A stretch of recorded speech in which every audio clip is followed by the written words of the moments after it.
A millionaire saw a woman asking for expired food for her daughter. She did not know that he was there, sitting in silence, watching her shame. 3 years before, she had buried her husband, and with him, she buried her dignity, her dreams, her future. Only the empty nights remained, and a hungry little girl looking at cakes she could never buy. But that day, that man saw her when the world had made her invisible, and reminded her of something she believed lost forever, that she still deserved to be loved. Like this, if this touched your soul, it is more than a click. It is a silent hug between those of us who have cried alone. Comment how you think this story will end, and if you have not yet subscribed, it costs you nothing, but for us it means a lot. Thank you for being here. The afternoon was falling heavy and bright over River Avenue in Richmond.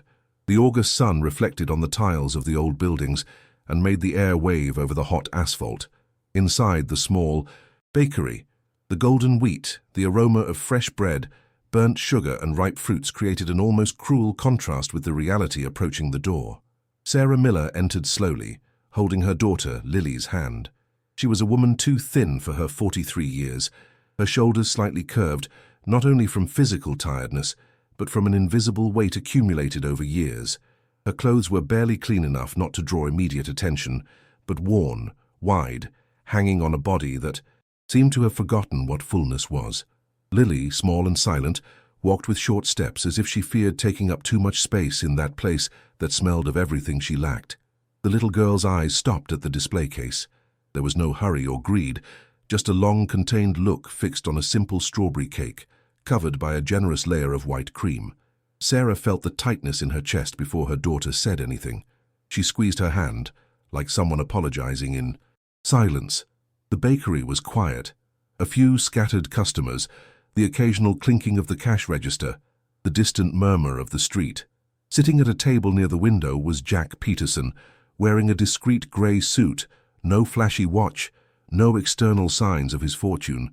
Few there would recognize him as one of the most influential businessmen in the region. Jack was looking for exactly that: anonymity, a hot coffee, a brief moment when the world demanded nothing from him. Since the accident, that took his wife and son 3 years before, silence had become his most constant companion. Sarah approached the counter. She passed her tongue over her dry lips before speaking. "Excuse me." Her voice came out low, almost drowned out by the sound of the oven in the back. "I wanted to know if there is any sweet from yesterday, something that can no longer be sold." The employee hesitated. Her gaze slid towards Lily, then towards the manager, then back to Sarah.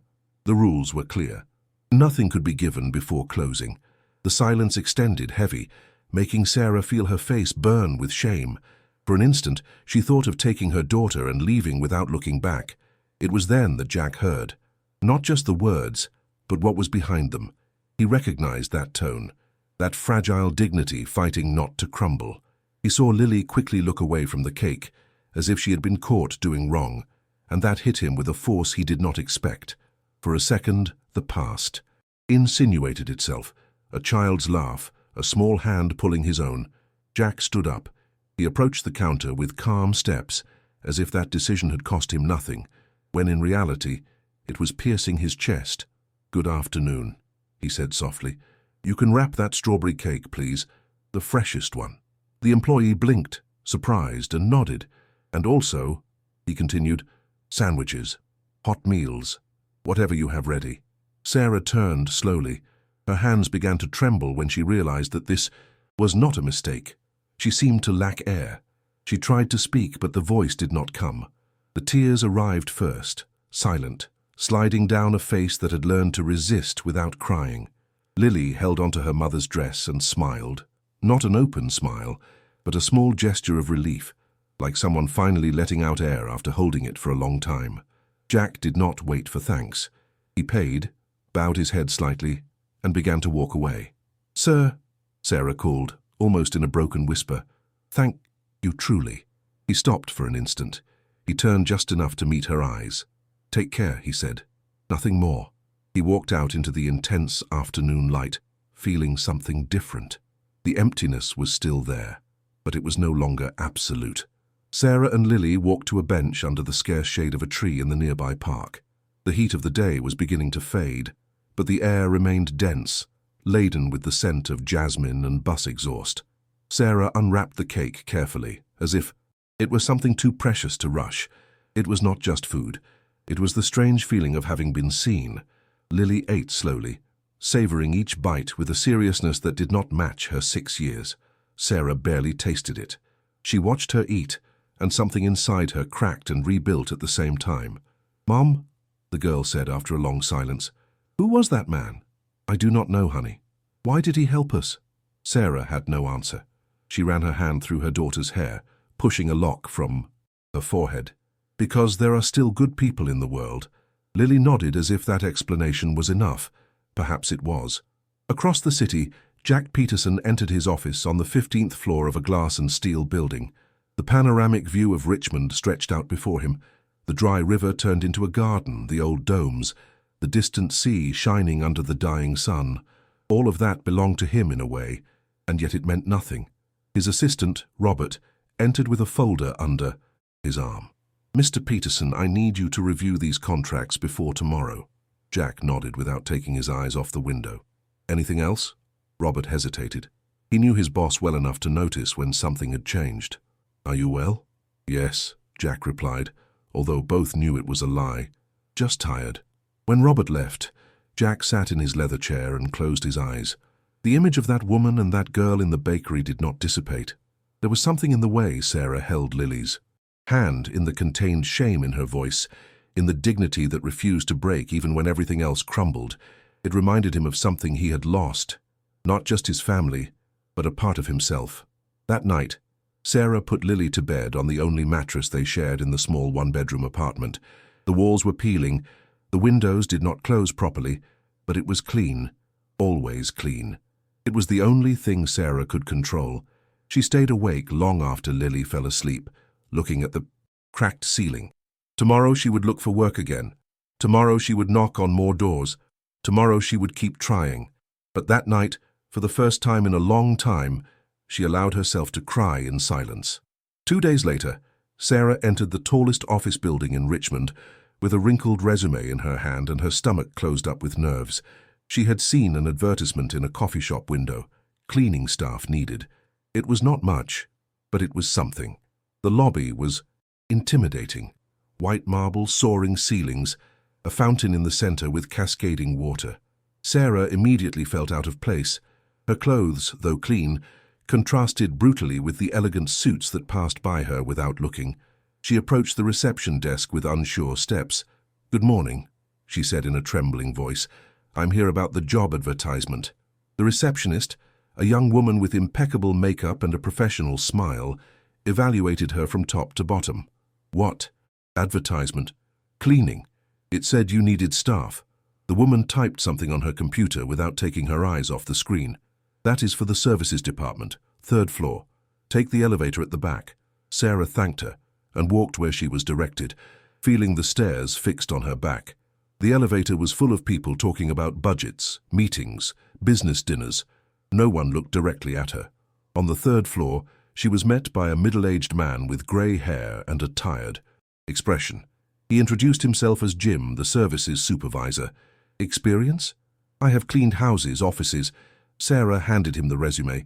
Jim quickly flipped through it. "It says here you worked in a restaurant."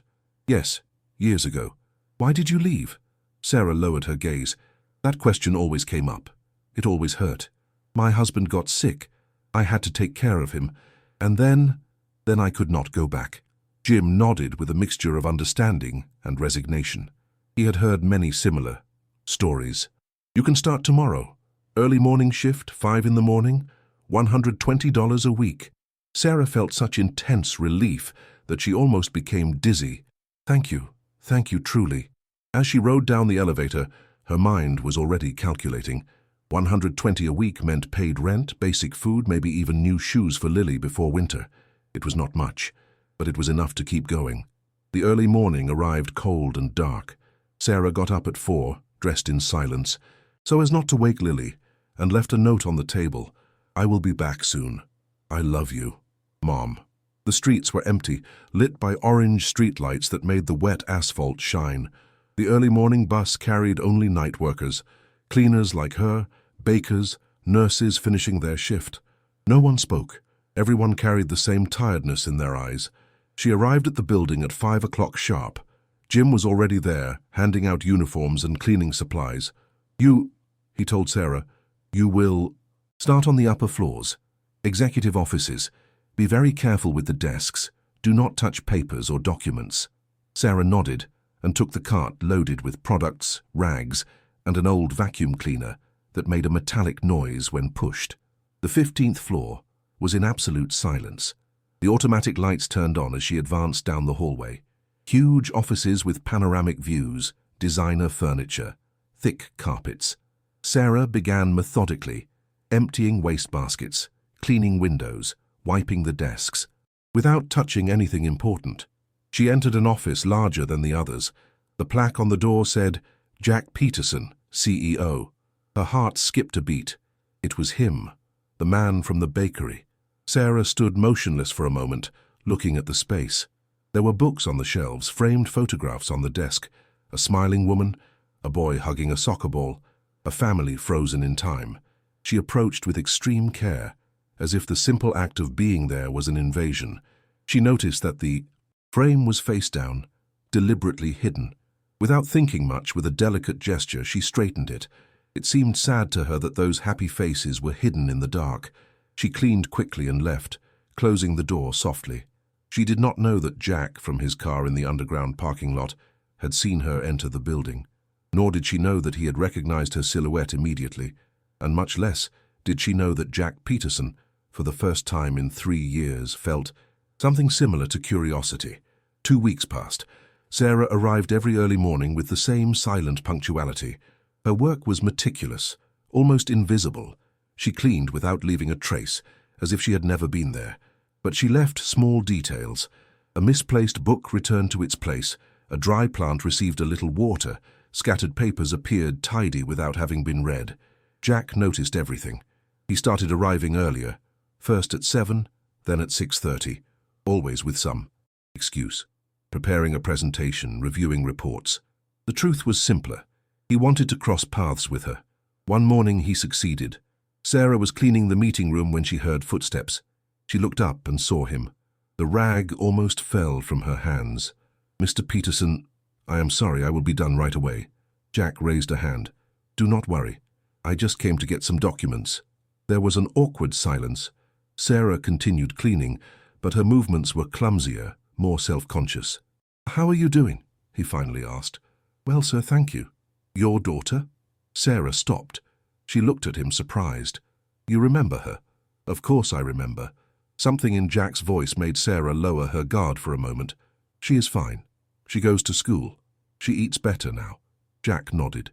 He wanted to say something more, but the words did not come. Sarah finished cleaning the table and began to gather her things. Thank you, she said softly before leaving, for everything. When she left, Jack remained alone in the meeting room, looking out the window at the city waking up. Something was changing in him. On Friday afternoon, Sarah arrived earlier than usual. Jim had asked her to clean the boardroom before an important meeting. As she vacuumed, she heard voices approaching down the hallway. The door flew open. A group of executives entered, led by a tall woman in an impeccable suit and heels that echoed like dry blows against the floor. It was Susan Taylor, the operations director. Her face was a mask of cold efficiency. What are you doing here? She asked, looking at Sarah with disdain. I was just finishing cleaning, ma'am. Jim told me. I do not care what Jim told you. This room needs to be ready now. Get out. Sarah began to gather her things quickly, but in her haste, she tripped over the vacuum cleaner cord. The cart overturned, spilling cleaning supplies onto the floor. Oh my God, Susan exclaimed. See what happens when they hire just anyone? The who? Other executives laughed uncomfortably. Sarah knelt to pick everything up, her hands trembling, her face burning with humiliation. I am so sorry, ma'am, Sarah murmured, not daring to look up. You should be. People like you should not be on executive floors. There is a reason why they clean in the early morning when no one sees them. Sarah felt something break inside her. It was not just the shame of the moment, but the accumulation of years of being invisible, of being treated as less than human. Susan, the voice came from the doorway. Jack Peterson was there with an impossible-to-read expression. "Jack, just in time. We need to start the meeting. And this woman has a name," he interrupted in a calm but firm voice, "and she is doing her job." The silence became dense. "Of course," Susan said, adjusting her posture. "I did not mean to—" "Help her," Jack ordered one of the young executives. "And you," he addressed Sarah, "take all the time you need." Sarah looked up for the first time. Jack's eyes conveyed something she did not expect: genuine respect. She collected her things with the help of the young executive and left the room with the dignity she had left. But in the hallway, away from the stairs, she leaned against the wall and let the tears fall. She did not know that Jack had followed her with his gaze, nor did she know that he had just made a decision. The next day was Saturday. Sarah did not work weekends, but Jim called her early. "Sarah, I need you to come in. There is a situation." She arrived nervous, thinking she was going to be fired for the incident the day before. Jim was waiting for her at the entrance with a strange expression. "Do not worry. It is nothing bad," he said, seeing her face. "It is just that Mr. Peterson asked to see you." Sarah's heart raced. "Mr. Peterson? Why?" "I do not know. He is in his office." Sarah rode the elevator with trembling legs. The building was almost empty. Only the hum of the air conditioning broke the silence. She knocked softly on the door. "Come in." Jack was standing by the window, looking out at the city. He turned when she entered. "Sarah, thank you for coming. Please sit down." She sat on the edge of the chair, her hands clasped in her lap. "I want to apologize for yesterday," he began. "Susan was out of line." "It is not necessary, sir. She is right. I should not be—" "No," he interrupted firmly.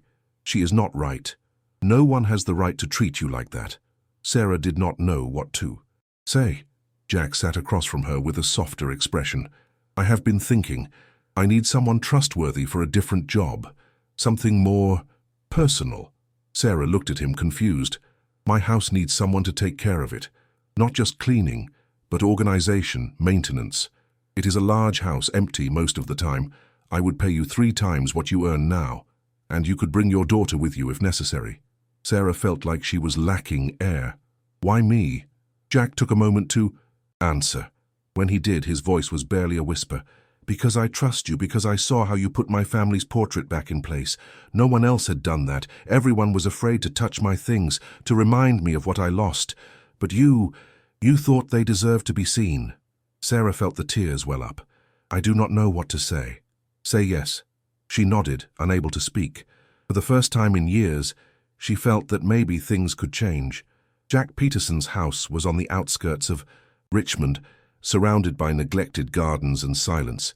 It was a modern 2-story building with large windows that let in abundant light, but inside, an almost painful stillness reigned. Sarah arrived the following Monday with Lily's hand in hers. The girl looked at everything with wide eyes, intimidated by the size of the place. Jack received them personally. "Welcome. Please come in." He slowly showed them the house. Every room was impeccably tidy, but empty of life. There was no clutter, no personal objects in sight, no signs that someone actually lived there. "The guest room is upstairs," Jack said. "Lily can use it when you are here. There are toys in the closet. They were my son's." His voice broke slightly at the end. Sarah noticed how he clenched his jaw. "Mr. Peterson, call me Jack, please. And this," he handed her a key, "is yours. You can come whenever you need to." Lily had timidly approached a shelf where there was a family photograph. The boy in the image was similar to her in age. "What was his name?" the girl asked with her soft little voice. Jack knelt beside her. "Daniel. He was 7 years old." "I am 6. "I know." There was a moment of silence, not uncomfortable, but full of shared sadness. "My daddy went to heaven too," Lily said. "Mom says he watches over us from there." Jack swallowed. Sarah quickly approached. "Lily, honey, go see the room upstairs." When the girl left, Sarah turned to Jack. "I am sorry. I should not have brought Lily." "No," he replied, discreetly wiping his eyes. "I'm glad she is here. This house needs life." Sarah began working that same afternoon. She not only cleaned, but she brought soul back to the spaces. She opened windows, watered plants that had barely survived, organized books, placed photographs that had been put away. Jack sometimes watched her from his study, surprised at how that woman transformed his house without really changing anything. She just made it habitable again. One afternoon, while Sarah was organizing Jack's study, she found an old folder among the books. When she accidentally opened it, several documents fell out. As she picked them up, her gaze stopped on one. It was a university certificate, but not Jack's. It was hers. Sarah Miller Vega, Bachelor of Business Administration, University of Richmond, Honors. She stood paralyzed, looking at that paper that represented another life, another time, before everything collapsed. Sarah? She was startled. Jack was in the doorway looking at her with curiosity. I'm sorry, it fell, and Jack saw what she was holding in her hands. He approached slowly. You studied business administration? Sarah nodded, ashamed. A long time ago, before I got married, before everything. Why did you not mention it? What for? It is useless now. I have no experience. I have no references. No one would hire me for anything other than cleaning. Jack took the certificate and looked at it closely. Honors. I was a different person then. Sarah said in a tired voice, a person with a future. You are still that person. No, Jack. I am a penniless widow who cleans offices to feed her daughter. That is who I am. Jack placed the certificate on the desk. Do you know the difference between you and most of the executives who work in my company? Sarah shook her head. They have never had to truly fight. They have never had to decide between paying rent or buying food. They have never known the true value of work. You have. And that makes you more valuable than any degree. Sarah felt something move in her chest, something that had been dormant for years. I do not know if I can go back to being that person. You do not have to go back to being anyone. You just have to allow yourself to be who you are. That night, Sarah stayed awake thinking. Lily slept beside her, breathing softly and quietly. She took the certificate she had brought with her and looked at it under the moonlight coming through the window. Who was she? Really? The woman she had been or the woman she had become? Perhaps, she thought, she could be both. 2 weeks later, Jack arrived home earlier than usual. Sarah was in the kitchen preparing coffee. Lily was playing in the garden, chasing butterflies among the flowers that Sarah had begun to care for. Sarah, I need to talk to you. She wiped her hands on her apron and sat across from him. I have a proposal, Jack began. Tomorrow there is an important meeting with Japanese investors.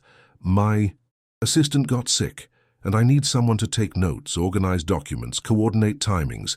It is only for 1 day, but I cannot do that, Sarah interrupted quickly. I am not ready for something like that. Why not? Because I have not done anything related to business in years, because I do not have the right clothes, because you are afraid, Jack completed softly. Sarah lowered her gaze. Yes, I'm afraid of failing. Jack leaned forward. I am also afraid. I am afraid that these investors will withdraw, and the project I have been preparing for months will fall apart. I am afraid of not being up to the task, but fear only means we care, and I trust you more than anyone else. Sarah felt that Jack's words reached a deep place that she had kept closed for years. Do you really think I can do it? I know you can. That night, Sarah barely slept. She reviewed documents that Jack had given her, studied the presentation, memorized names and data. Lily found her. At 3 in the morning, surrounded by papers. Mom, why are you not sleeping? Because tomorrow I have something important to do, honey. Are you nervous? Very. Lily sat next to her and took her hand. You can do it, Mom. You are the strongest in the world. Sarah hugged her daughter, feeling that those words gave her more strength than any university degree. The next morning, Jack came to pick them up. He had brought new clothes for Sarah, a sober but elegant suit, comfortable shoes, an ivory silk blouse. I cannot accept this. It is not a gift. It is a work uniform, like any other. In the building, some employees looked at her with surprise. The cleaning woman now dressed like an executive and walked alongside the director. The murmurs began immediately. Susan Taylor saw her enter the meeting room. What is she doing here? She asked Jack with disdain. Working. Something we should all be doing. The meeting began. Sarah sat in a corner with a tablet and a notebook. The Japanese investors entered. 4 men in dark suits, serious expressions, moving with the precision of those who know their own worth. Jack presented the project, a solar energy plant that would revolutionize the region's electricity supply. He spoke with passion, with precise data, with a vision for the future. Sarah took meticulous notes. But not only that, she noticed details that others overlooked. When one of the Japanese frowned at a figure, when another nodded at a concept, when the group leader discreetly looked at his watch. Halfway through the presentation, one of the investors asked a complex question about long-term maintenance costs. Jack looked for the corresponding document, but could not find it. "It is on page 17 of Appendix B," Sarah said softly, extending the tablet to him. Jack looked at her, surprised. There was exactly what he needed. Susan watched from the other side of the table with a mixture of disbelief and annoyance. The meeting continued. Sarah anticipated every need: water for the guests, documents ready before they were asked for, translations of technical terms that she had looked up the night before. When it ended, the leader of the Japanese investors approached Jack. "Your assistant is very efficient. It is unusual to find such attention to detail." Jack smiled. "She is exceptional in everything she does." The Japanese withdrew, promising an answer in a week. When the room emptied, only Jack and Sarah remained. "You did it perfectly," he said. Sarah sank into a chair, relief flooding her. "I thought I was going to faint." "But you did not. You stood firm, professional, brilliant." She looked at him, and for the first time in years, she allowed herself to feel proud. "Thank you for giving me this chance. Thank you for not making me look bad," Jack replied with a smile. Outside the room, Susan had heard everything. Her expression was of barely contained fury. She would have to do something about it. The following days were strange for Sarah. Some employees greeted her with respect, others with curiosity, others with barely disguised disdain. She had returned to her usual duties at Jack's house, but something had changed. She had changed. One afternoon, while organizing the study, the house phone rang. It was Robert, Jack's assistant. "Sarah, is Jack there?" "No, he left an hour ago." "I need you to tell him that Susan called an extraordinary partners meeting for tomorrow. She says she has relevant information about the company's management." Sarah felt a chill. "What kind of information?"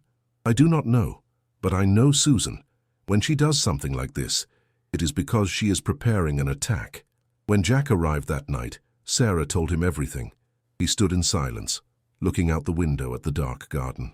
"I knew this would happen," he finally said. "Susan has wanted my job for years. Now she has the perfect excuse." "What excuse?" "You?" Sarah felt her blood run cold. "Me?" "She will say that I am making emotional rather than rational decisions, that I hired someone without experience due to favoritism, that I am putting the company at risk. Then resign from my position. I do not want to cause you problems." "No," Jack replied firmly.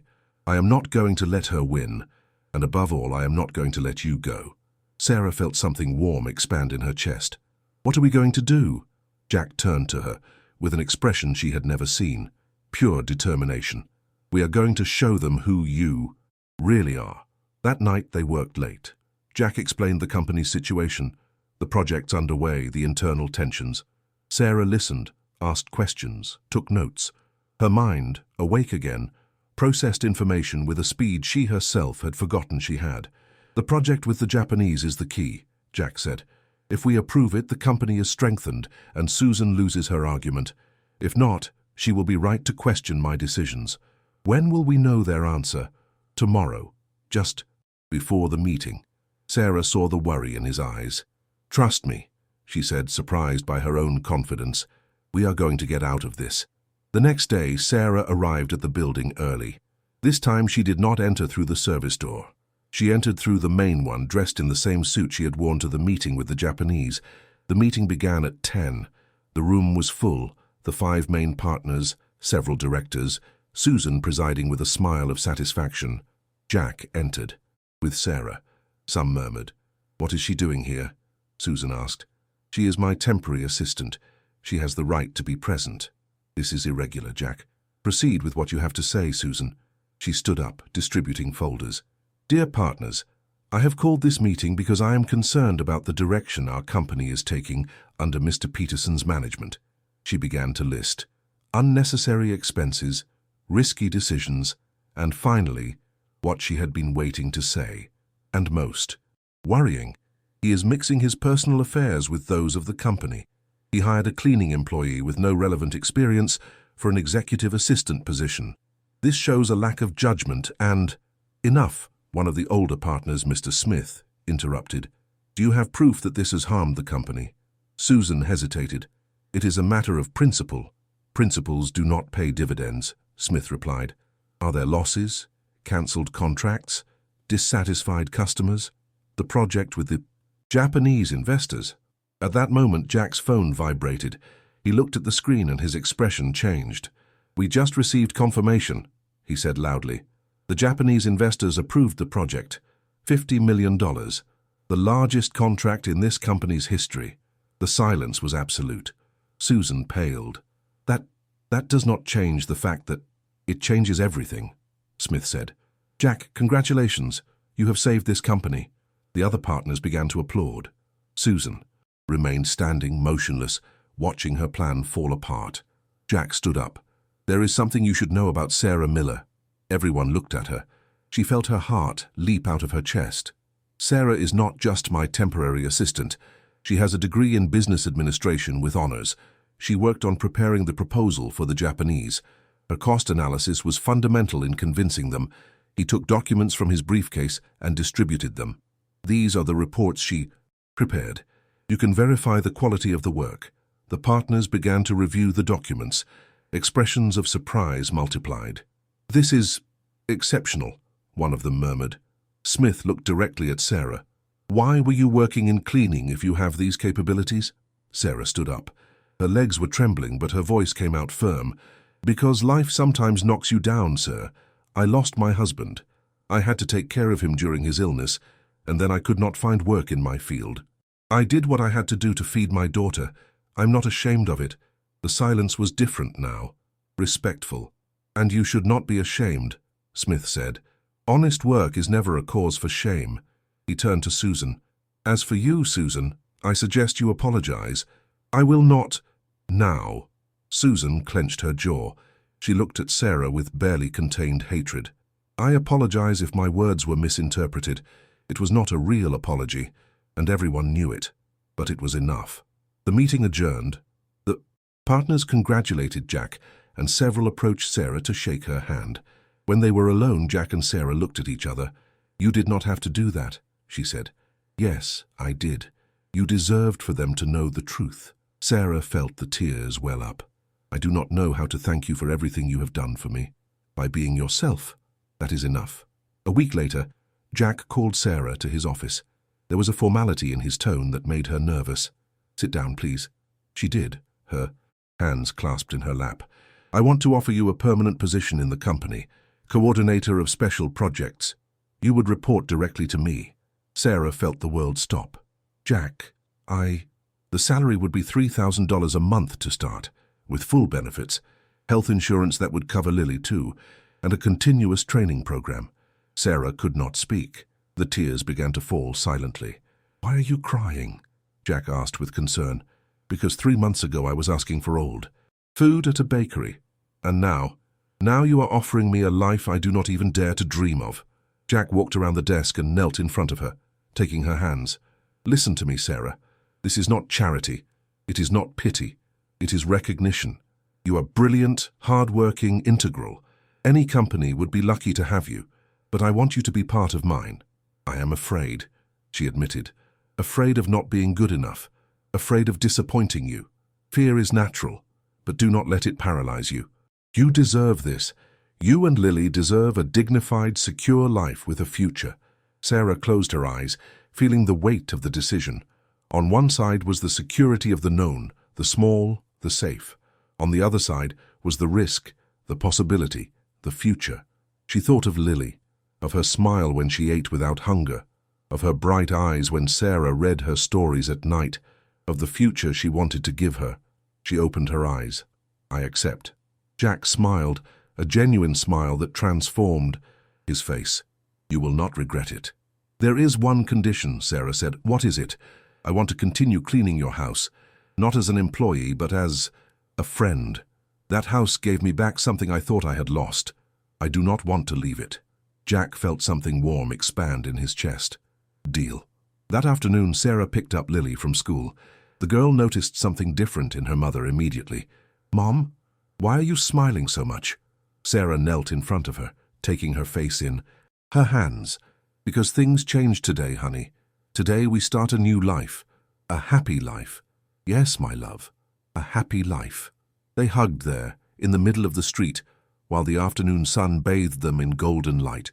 But not everything was celebration. In her dark office, Susan Taylor watched through the window with a somber expression. Her plan had failed. Jack had emerged stronger. And Sarah had become an obstacle she could not ignore. She picked up her phone and dialed a number. "It is me. I need information. Everything you can find on Sarah Miller. Her past, her husband, her debts. There has to be something we can use." She hung up with a cold smile. The battle was not over yet. Sarah began her new position the following Monday. She arrived early before everyone and found her new office, small but bright, with a window overlooking the city, a wooden desk, and a plaque with her name. She sat in the chair, still not entirely believing it. "Good morning." She looked up. It was Robert, Jack's assistant, with a friendly smile. "Good morning. Jack asked me to bring you up to date with the current projects. Do you have time now?" "Of course." They spent the next 2 hours reviewing documents, calendars, budgets. Sarah absorbed everything like a sponge. Her mind, awake again, processed information with a speed she herself had forgotten she had. "You are fast," Robert commented approvingly. "Most people take weeks to understand these things. I have a lot to prove." "You are already doing it." The first few days were intense. Sarah worked from early morning until late evening, learning, organizing, coordinating. Some employees welcomed her warmly, others with skepticism, others with clear hostility. Susan was among the latter. In a department meeting, Susan questioned every decision Sarah had made. "This budget is miscalculated." "It is not," Sarah replied calmly. "It includes a 15% reserve for unforeseen events, as best practices suggest." "It is conservative. It shows a lack of vision. It shows responsibility." The exchange continued, tense, until Jack intervened. "Sarah is right. The budget is well structured. Next point." Susan pressed her lips together, but said nothing more. After the meeting, Sarah stayed alone organizing her papers. She heard the door close and looked up. Susan was there. "Do you think you have won?" she said in a cold voice. "I did not know this was a competition." "Everything is a competition, and you are an imposter." A cleaning woman playing executive. Sarah felt the old shame trying to climb up her throat, but this time she did not let it. "You are right about something, Susan. I was a cleaning employee. I cleaned bathrooms, emptied trash, worked in the early morning so people like you would have clean offices, and I am not ashamed of it. What I would be ashamed of is being like you, having everything and valuing nothing." Susan paled. "How dare you?" "I dare because I have nothing left to lose. I have already hit rock bottom. I have already gone hungry. I have already cried for my daughter without being able to feed her. What can you do to me that is worse than that?" Susan was speechless. She turned around and left, slamming the door. Sarah sat down, her hands trembling, but not from fear, from liberation. That night, Jack found her still in the office. "What are you doing here so late?" "Finishing the report for tomorrow." "You can leave it for tomorrow." "No, I want it to be." "Perfect." Jack sat across from her. "I heard what happened with Susan." Sarah looked up, surprised. "Does it bother you?" "Bother me? I am proud. You defended yourself. You set boundaries. That is exactly what you needed to do. I thought you wanted me to keep the peace. I want you to be yourself. Strong, confident, the woman I know you are." Sarah felt something stir in her chest, something warm and dangerous. "Jack, why are you doing all this for me?" He took a moment to answer. When he did, his voice was barely a whisper. "Because when I saw you in that bakery, I saw something I thought I had lost forever." "What?" "Hope. I saw someone fighting, falling, but getting back up. I saw dignity in the midst of defeat. And you reminded me that there is still goodness in the world, that it is still worth trying." Sarah felt the tears well up. "I thought I was the one who owed you everything. We saved each other." They looked at each other in silence, the weight of the words hanging between them. "I should go," Sarah finally said. "Lily is with the neighbor. I will drive you." In the car, the silence was comfortable. Sarah looked out the window at the city lights, thinking about how surreal everything was. "Sarah," Jack suddenly said, "there is something else I need to tell you." She turned to him. "The partners want to expand the project with the Japanese. We need someone to coordinate everything. Someone brilliant, dedicated, capable of handling pressure. They want it to be you, me. They trust you. I trust you. It is too soon. I have only been here 2 weeks. Sometimes time does not matter. What matters is capability, and you have it." Sarah felt the dizziness of opportunity. "What if I fail?" "You will not fail, but if you did, I would be here to help you. You are not alone." They arrived at Sarah's small apartment. Before getting out, she turned to him. "Thank you, Jack, for everything. Thank you for reminding me that I can still feel." They looked at each other, for a moment longer than necessary. Then Sarah got out, and Jack watched her enter the building before driving away. In her dark office, Susan Taylor received an email. It was from the private investigator she had hired. The subject read, "Information on Sarah Miller, hospital debts." She smiled. She finally had something to use. Friday morning began with an unexpected call. Sarah was reviewing documents in her office when her internal phone rang. It was the executive secretary. "Sarah, you need to come to the boardroom, now." "What is going on?" "I cannot tell you, just come." Sarah felt a knot in her stomach. She put away her papers and walked down the hallway with increasingly slow steps. Something was not right. She could feel it in the air, in the evasive glances of some employees, in the silence that fell when she passed. She entered the boardroom and found Susan sitting at the head of the table, with 2 partners Sarah barely knew by sight, and a man in a dark suit she had never seen. A lawyer, no doubt. "Sit down, Sarah," Susan said in a voice that was intended to be professional, but distilled barely contained satisfaction. "What is this? Where is Jack? Mr. Peterson is on an important call. This is a matter we can handle without him." Sarah sat down slowly, her hands clasped in her lap. "What is this about?" Susan slid a folder across the table. "It is a matter of corporate transparency. As you know, all employees in financial responsibility positions must undergo background checks, routine, of course. I already went through that when I was hired." "Yes, but this one is more exhaustive." Susan opened the folder with deliberately slow movements. "We have discovered that you have significant hospital debts, $82,000 to be exact. Is that correct?" Sarah felt the floor move beneath her feet. The air in the room became thick, difficult to breathe. "Yes," she replied in a barely audible voice, "from when my husband was sick." $82,000, Susan repeated, letting the words hang in the air.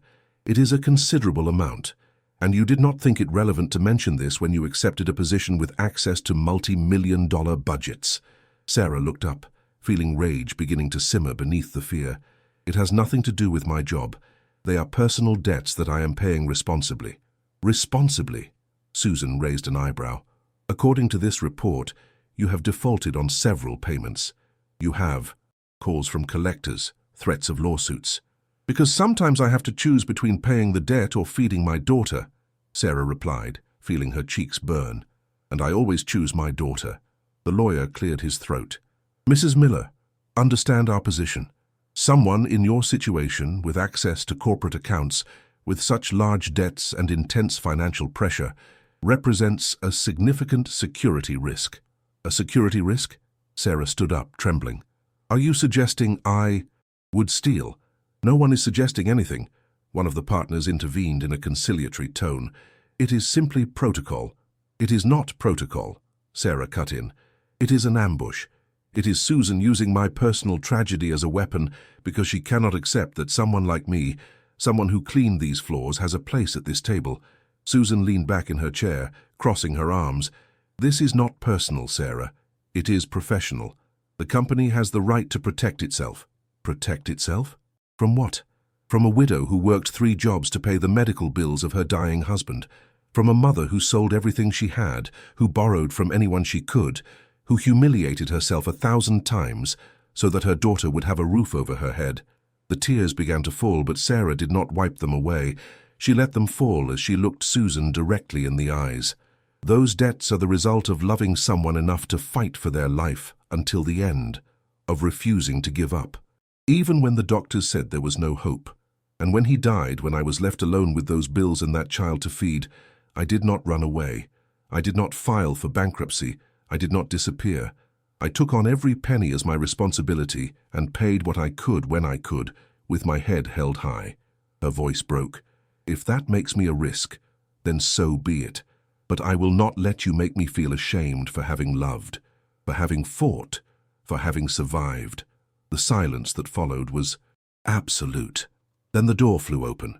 Jack entered with an expression of controlled fury. His eyes swept the scene. Sarah standing, tears on her face, Susan with her folder of accusations, the partners with uncomfortable expressions. What the hell is going on here? A routine security review, Susan replied in a firm voice. Lie, Jack said with a sharp voice. This is a calculated attempt at sabotage. He turned to the partners. Did you approve this investigation? The men looked at each other, uncomfortably.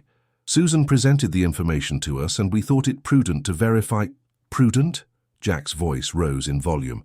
To investigate an employee behind her back, to hire private investigators to delve into her personal life, to use her tragedy as a weapon. He approached the table and picked up the folder, flipping through it with disgust. This is personal medical information. How did you obtain it? Do you have any idea of the privacy laws you are violating? The lawyer paled. The information was provided by Susan, no doubt, Jack completed, who apparently forgot that personal revenge is not a valid corporate strategy. He turned to Sarah, who was still standing, hugging herself. Sarah, I am sorry. This is inadmissible and unacceptable. Then he looked directly at Susan. From this moment on, you are suspended without pay while this protocol violation is investigated. The partners will decide your future in this company, if you have one. You cannot do that, Susan exclaimed, standing up. I am the director of operations. The partners will answer to the board of directors. One of them interrupted, finally finding his voice. And I, personally, am going to recommend your immediate dismissal. This went too far, Susan. Susan looked at all of them, seeking support that she did not find. This is not over, she finally said, grabbing her briefcase. Oh yes, it is over, Jack replied. Get out of this building now. Security will escort you. Susan left furiously. The partners and the lawyer followed, mumbling hurried apologies. The door closed, leaving only Jack and Sarah. The silence extended, heavy with everything unsaid. Sarah was the first to speak. I am sorry, she said in a broken voice. I did not want to cause you more problems. Maybe I should... No, Jack interrupted her, approaching. Do not say you should leave, not after everything. But the debts are real, Jack. I cannot pay them with my current salary. And now everyone knows, everyone thinks that... I do not care what they think, he said firmly. The only thing that matters is the truth. He stopped in front of her. Sarah, look at me. She looked up, her eyes red from crying. You do not have to be ashamed for surviving, for fighting, for being human, for loving enough to sacrifice yourself. The words opened something in Sarah. She began to cry for real, not contained sobs, but liberating tears that she had held in for years. Jack did something he had never done. He hugged her. It was a warm, protective embrace, full of everything they could not say in words. Sarah allowed herself to lean on him, feeling for the first time in years that she did not have to be strong alone. I do not know what to do, she murmured against his shoulder. The debts are real. They will not disappear just because I want them to. Jack gently separated, but kept his hands on her shoulders, looking directly at her. I will pay them. All of them. No, Sarah pulled. Away, you cannot do that. It is too much. $82,000. It is money, Sarah, just that. And money exists to be used for things that matter, for people who matter. I cannot accept. It would not be right. You have already done so much for me. Then do it for Lily, Jack said in a soft but firm voice. Let her grow up without that shadow over you. Let her have a future without the burdens of the past. Let her just be a child, without worries that are not hers. Sarah felt something break inside her. All the resistance, all the pride, all the fear of owing too much, of being a burden. Why? She asked in a trembling voice. Why are you doing all this for me? It makes no sense. I am nobody. An employee. You are not nobody. Jack interrupted her, taking her face in his hands with a tenderness that surprised her. You are the woman who taught me to live again." Sarah opened her mouth to protest, but he continued. "When you walked into that bakery a year ago, I was dead inside. I functioned, I worked, I existed, but I did not live. I had buried my family and I had buried myself with them. And then I saw you. I saw your dignity in the midst of the pain. I saw how you protected Lily even when you could not protect yourself. I saw pure love, sacrifice without expecting anything in return." His eyes shone with emotion, and something woke up in me, something I thought was lost forever. "You made me remember that there is still goodness in the world, that it is worth fighting, that it is worth feeling." "Jack, let me finish," he said with a sad smile. "These months, watching you flourish, seeing Lily laugh in my garden, filling my house with life, you gave me a gift that is priceless. You gave me back hope. So how could I not do this? How could I watch the two people who matter most to me carrying a weight that I can easily remove?" Sarah let the tears fall freely. "I do not know what to say." "Say yes, just that." She nodded, unable to speak, and they hugged again in that empty room while the morning sun streamed through the windows, illuminating everything. The following months were a complete transformation. Sarah's debts were paid off in full. She dedicated herself to the project with the Japanese with an intensity and brilliance that surprised even the most skeptical. The project was not only a success, but it expanded to 3 more cities, creating jobs and profits beyond initial projections. Susan was fired after an investigation that revealed several cases of abuse of power, budget manipulation, and workplace harassment. She left the building without looking back, finally defeated by her own arrogance and cruelty. Sarah and Lily moved to a larger, brighter apartment with a room for each of them and windows that let in the sun, but they continued to visit Jack's house every weekend. Sarah cared for the garden with love, cooked meals that filled the house with warm aromas, and little by little she transformed that silent museum space into a home full of life. Lily played in the same garden where Daniel once played. At first, Jack felt a pang of pain every time he saw her running among the flowers. But gradually, the pain transformed into something different. Gratitude for having children's laughter in his life again. One spring afternoon, 6 months after that terrible meeting, Sarah was watering the roses she had planted. Lily was chasing butterflies among the bushes, her laughter clear as bells. Jack came out to the garden and stood watching them. Sarah noticed his presence and smiled. "You look happy," he said, approaching. "I am. For the first time in years, I really am. Happiness suits you." Sarah laughed, a light and genuine sound.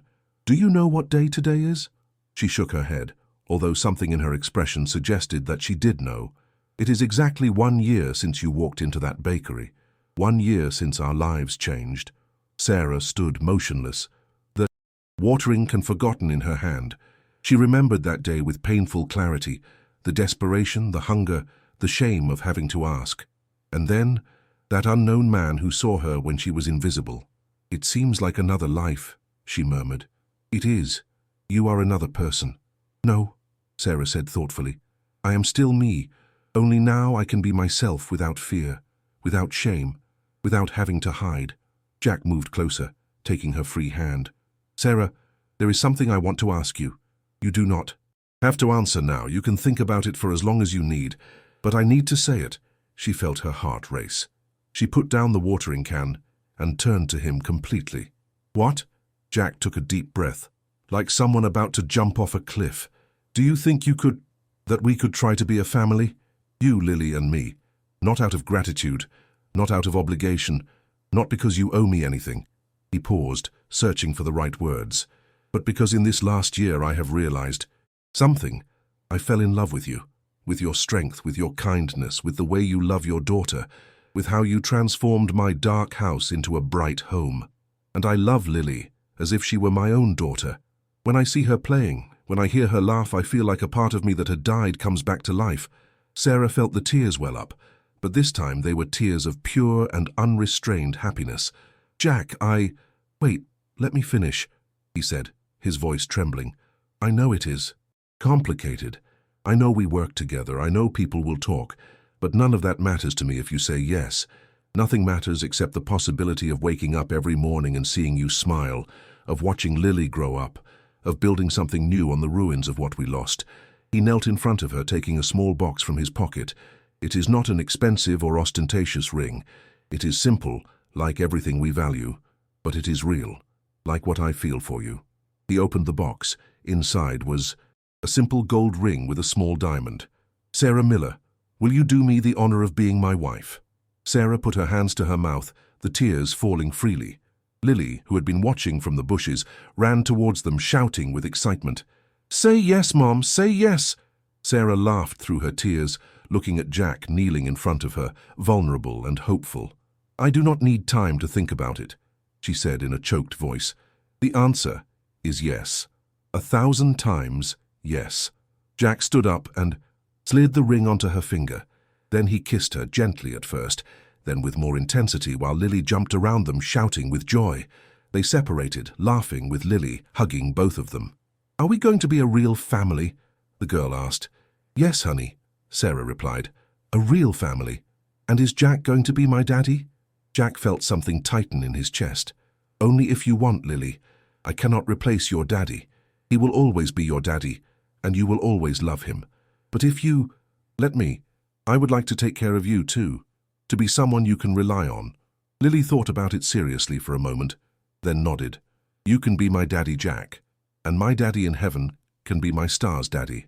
So I have two. The three hugged while the afternoon sun bathed them in golden light. 6 months later, in a small intimate ceremony in the garden of the house, Sarah and Jack got married. Lily was the maid of honor. In a white dress, she had chosen herself, radiant with happiness. Robert was the best man, with tears of emotion in his eyes. Only the people who truly mattered attended, true friends, colleagues who had supported Sarah, the neighbor who had taken care of Lily in the difficult times. During the banquet, Robert approached Sarah as she watched Jack dance with Lily.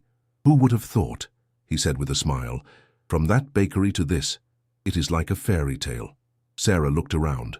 The lights strung in the trees, the soft music, the laughter, the man she loved, her daughter spinning happily. It is not a fairy tale, she replied thoughtfully.